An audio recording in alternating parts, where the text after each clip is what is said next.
السلام عليكم، مرحبا بكم في القناة. ان شاء الله تكونوا كامل بخير وصحتكم مليحة. اليوم جيتكم فيديو جديد، وصفة رائعة لمحبي الشوكولا والكراميل. راح اشارك معاكم لي تارتولات بشكل جديد، يعني بشكل عصري، كاقتراح الحلويات العيد ان شاء الله. راح نبداو بالمقادير وطريقة التحضير. بسم الله. بالنسبة لاباط صابلي نحتاجو 125 غرام مارغرين، 3 ملاعق كبيرة سكر ناعم، لافاني، وملعقتين كبار نتاع الزيت. بالنسبة للزيت يمدلنا هشاشة، اما اذا ما تفضلوش ممكن الاستغناء عليه. نخلطوا المكونات مليح ونضيفوا حبة بيض زائد صفار حبة بيض. نخلطوا مليح ونلموا لاباط تاعنا بالفرينة حتى نتحصلوا على عجينة اللي تكون طرية و او ميم طون متماسكة مثل ما راكم تلاحظوا معايا الان. نخلوها ترتاح شويه ونبداو نشكلوا لي طارتولات نتاعنا. بالنسبه في كل مول تاع لي طارتولات وزنت 25 غرام عجينه الصابلي. نعدلوهم مليح ونحو هذوك الزوائد اللي يجوا من الفوق.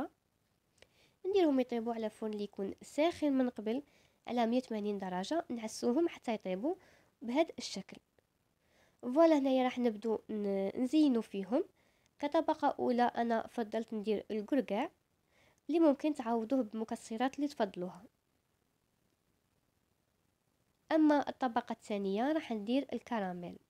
دونك الكراميل راح ندير طبقه اللي تكون مليحه. ممكن نتوما تخلطوا الكراميل بالمكسرات وديروهم كطبقه واحده يعني. هنايا راح نحاول نعدلها مليح ونخليهم شويه يرتاحوا قبل ما نغلاصيوهم بالشوكولا.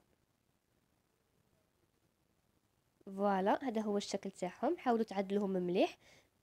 هنايا بالنسبه للشوكولا في كل 250 غرام نديروا ملعقتين كبار نتاع الزيت. اما الكلاصاج يعني راح نكلاصيهم عاديين ونخلوهم ينشفوا. اما التزيين يبقى لكم الاختيار، يعني على حسب الذوق وكذلك على حسب المتوفر عندكم. هنايا انا استعملت هادو ليمول تاع سيليكون، راح ندير في كل حبه كونتيتي تاع شوكولا ونخلوهم ينشفوا في الثلاجه. فوالا الشكل تاعهم كيفاش يجي شباب. راح نلصق كل حبه بشويه تاع شوكولا، ما كتروش فقط شويه كما راكم تشوفوا معايا. ونحطوا الشوكولا اللي خدمناها بالمول السيليكون. راح نزيد كذلك هاد التزيين بالحلويات اللي نتباعوا عند لوازم الحلويات. وكذلك درت لمسه اخيره بالبانسو شويه تاع ناكري دوغي. فوالا هذه هي الحلوه تاعنا تاع نهار اليوم. نتمنى تكون عجبتكم، دي بزاف بنينه بزاف هشيشه. فوالا انا هذه هي الوصفه تاعي تاع نهار اليوم. تهلاو في رواحكم، تهلاو في صحتكم. الى فيديو اخر ان شاء الله، مع السلامه.